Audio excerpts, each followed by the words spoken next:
Hey class, welcome back to Unit D. We're just finishing off the very end of page 3, and that starts us off and looking at something called survey errors. So at the bottom of page D3, it says, unfortunately, the collection of data is dependent on thousands of variables. That might be a bit of an exaggeration there, but lots and lots of things go into a survey here when you're talking about people, right? There's lots of things that are affecting people. And so it's not really an exact science here on that. And we need to take a look at survey errors and biases that affect the results here. So let's take a look at these here. Let's first of all define what we mean by survey errors.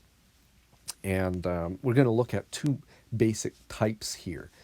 And if I was to ask you to just put your hand over your book at this particular point here or the screen, and if I said, what do you think a sampling error is? Then the answer you'd give me is actually probably what we'll define as a non-sampling error. And so let me actually start with that one. So a non-sampling error number 2 here is where you've actually made an error in the process. And so it could be that you have a poor question. It's a question that has a bias in it or an ambiguity in it or something that causes people to answer incorrectly.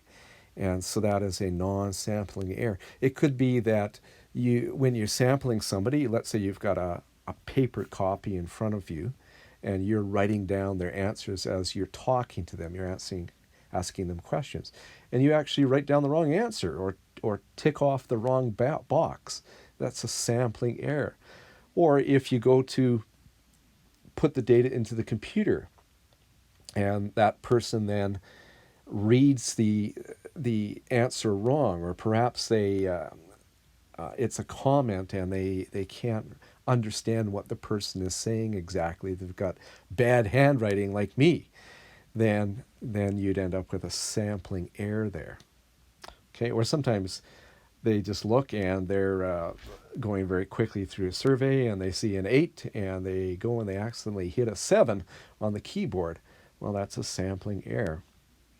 And so anything which has to do with the process of the questionnaire and the data collection and the putting the data into the computer and then right through into the analysis part and so on like that, those are non-sampling errors here. Sampling errors, though, are things that just naturally occur even when you've got a really good, tight survey. So it's the best survey questionnaire that you can come up with. There's no ambiguous statements in there. It's just really well set out. Maybe it's one that is being created by one of those professional stats organizations or something. And you followed a really good sampling technique. And so the sample of 1,000 people that you surveyed is representative of the population. And so it's you used a good method here of gathering the data here. Even then, the results that you get will probably differ from the population by some small amount or maybe some large amount in some cases. They're just out of sheer dumb luck. All right? So, for instance, an example that I always use here is let's say we know that the average male business student is 5'10" in height. Now, I don't know if that's true or not, but let's say that is something which is a population value. If we took our class, which hopefully is a good representation of business students, and if we were to measure your height and average them all out, we likely wouldn't come up with exactly 5'10", the population value. We might be a little bit high, we might be a little bit low. We might really be high, we might really be low, depending on the people who are in the class there. And so that's what we call a sampling error. And that's why we build a margin of error when we're building a confidence interval. So we'll say that we're 95% certain that between 57% and 63% of Canadians think that the Prime Minister is doing a good job. So that's incorporating the margin of error in there, even if you've used a good sampling technique and good questions. So there's always sampling error that tends to happen. Hopefully it's zero, but of course you don't know what it is. It could be high, it could be low, it could be very small, it could be fairly large. We do, of course, want to reduce all of the non-sampling error that we can, recognizing that even the professionals make mistakes and sometimes have poor questions, poorly worded questions, or when you're inputting the data that people do slip up, and so that does happen. Survey bias is a leaning in a particular direction. So the tendency for some extraneous factor to affect the answers to survey questions or survey results in general in a systematic way so that the results are pushed or pulled in some specific direction. We're going to take a look at three major sources of bias.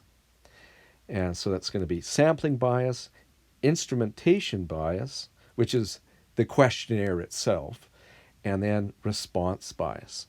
So sampling bias is about how you choose the people that are going to be answering the questions. How do you get your sample? And here's some different kinds of sampling bias here then. So the first one is visibility bias, selecting items that are more visible. And the example I've got down here then is unlisted telephone numbers are not available. And so if we're asking people, for instance, about their concerns about, say, privacy, then you're going to get a bias in that particular case because the people with unlisted telephone numbers then value privacy more than people who have listed phone numbers. The other thing that I talked about before is the problem of getting a census of all Canadians. And so there's a visibility bias in terms of the people that we actually can survey. There's some people who are not visible or are not around. Now that ties in later with accessibility bias. In fact, let me jump down there and talk about number 3, and then we'll go and pick up number 2. Accessibility bias is some respondents are more accessible than others. So suppose I want to find out how business students feel about a particular issue. Hey, why don't I just use your class? Because you're accessible. And so I can easily use you as a sample.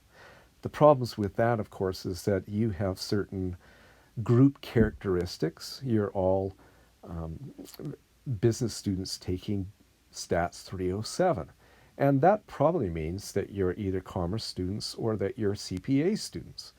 And so that means that there's certain characteristics about your group, which depending on the type of question might lead us to different kinds of results that are different from other business students.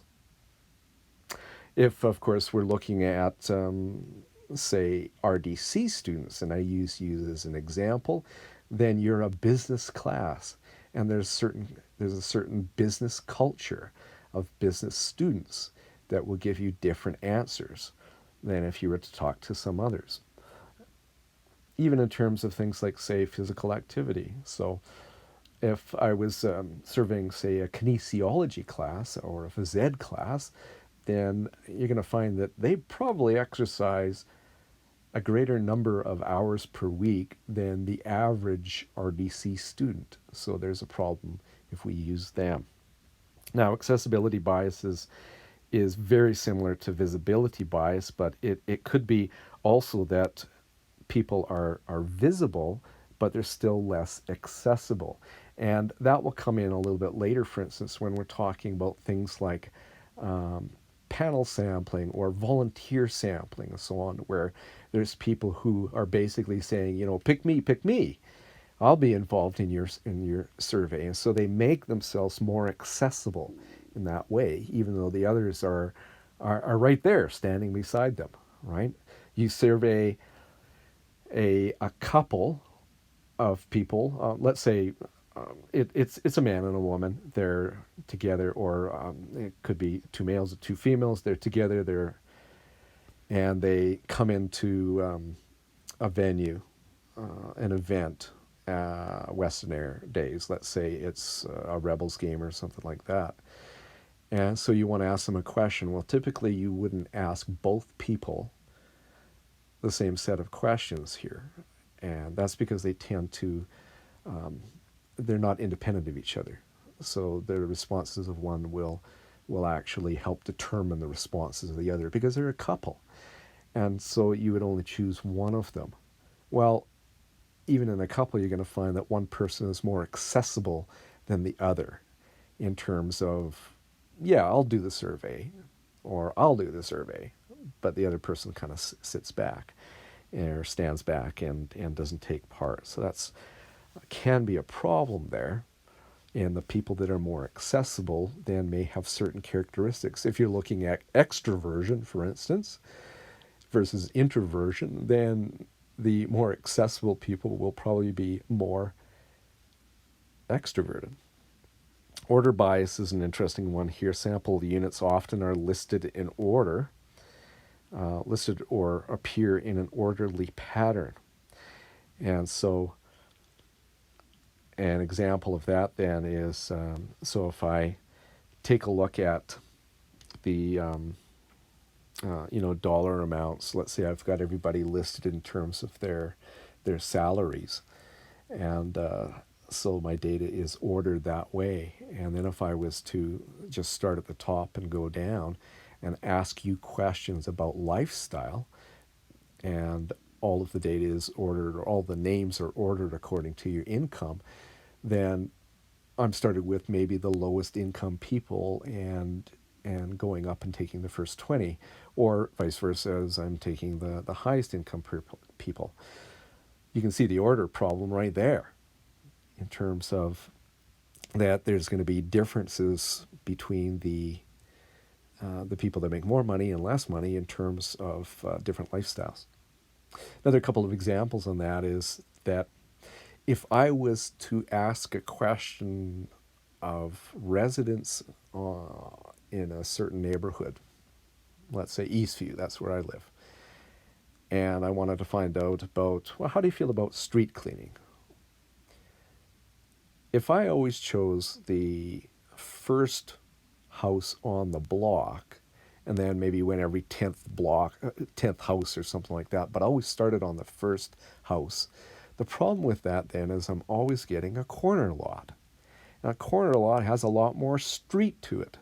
It's more street and more sidewalk, more noise, all that kind of stuff. And so the answers that you get in terms of street cleaning and in terms of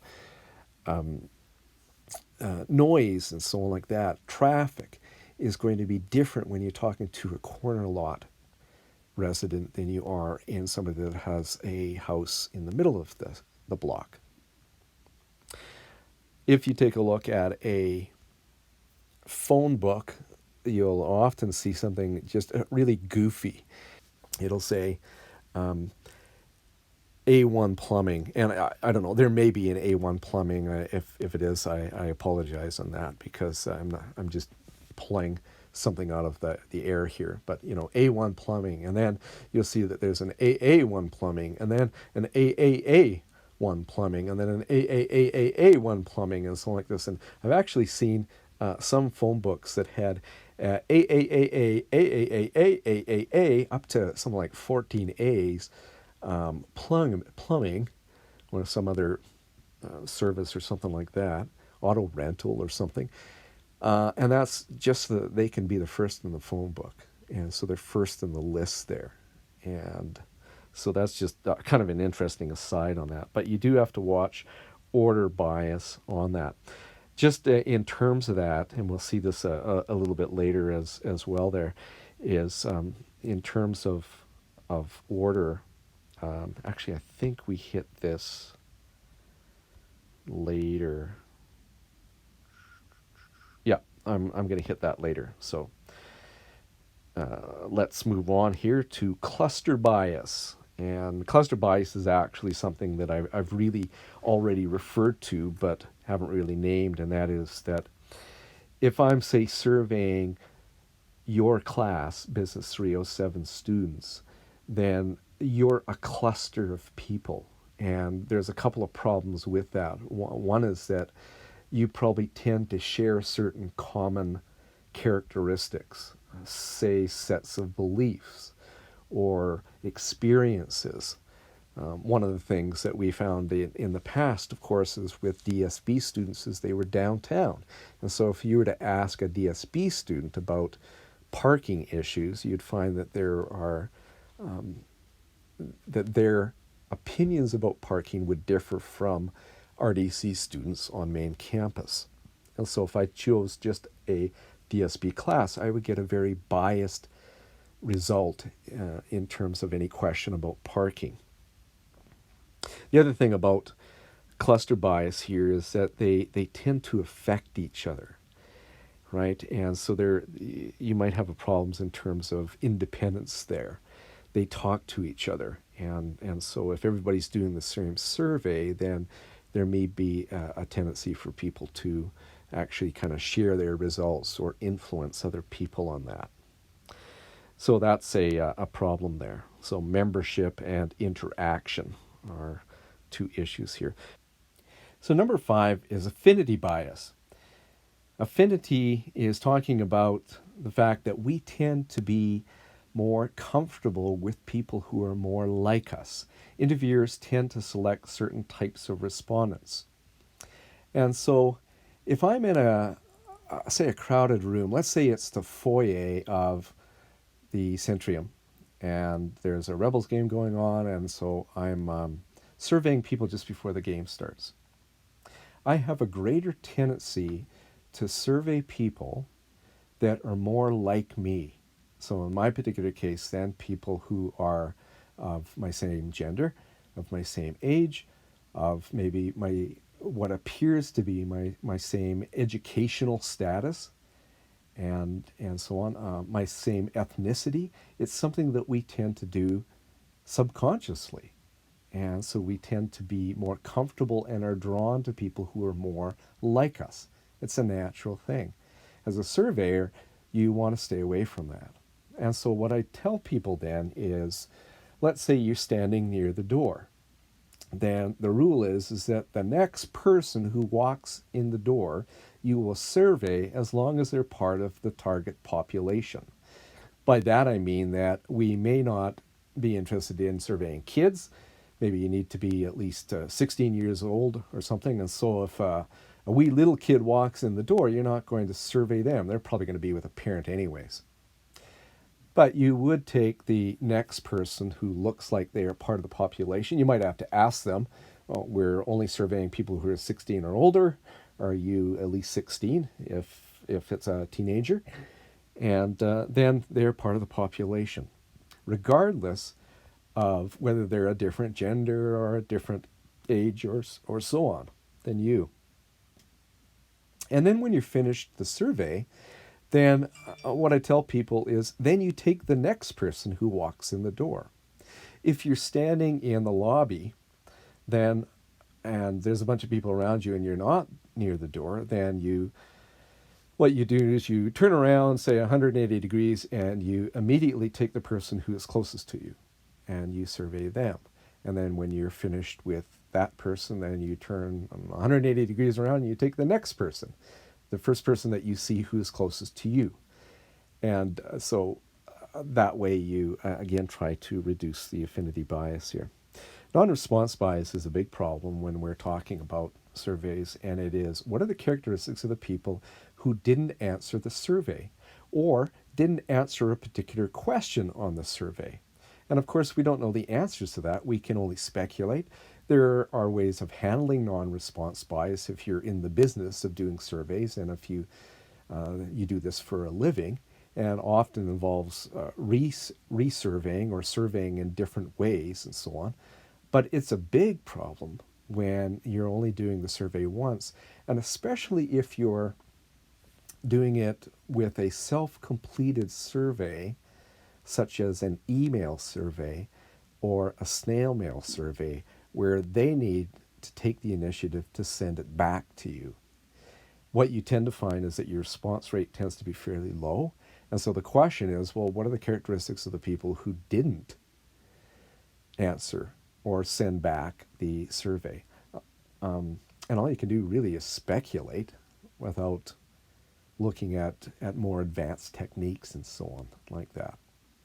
Even on a particular question, you might find that there's a number of people that don't answer a particular question. And so you have to ask the question, is it because it's not applicable to them, or that they find it objectionable in some way? Maybe it's too ambiguous. So you want to take a look at that and see if you can correct that.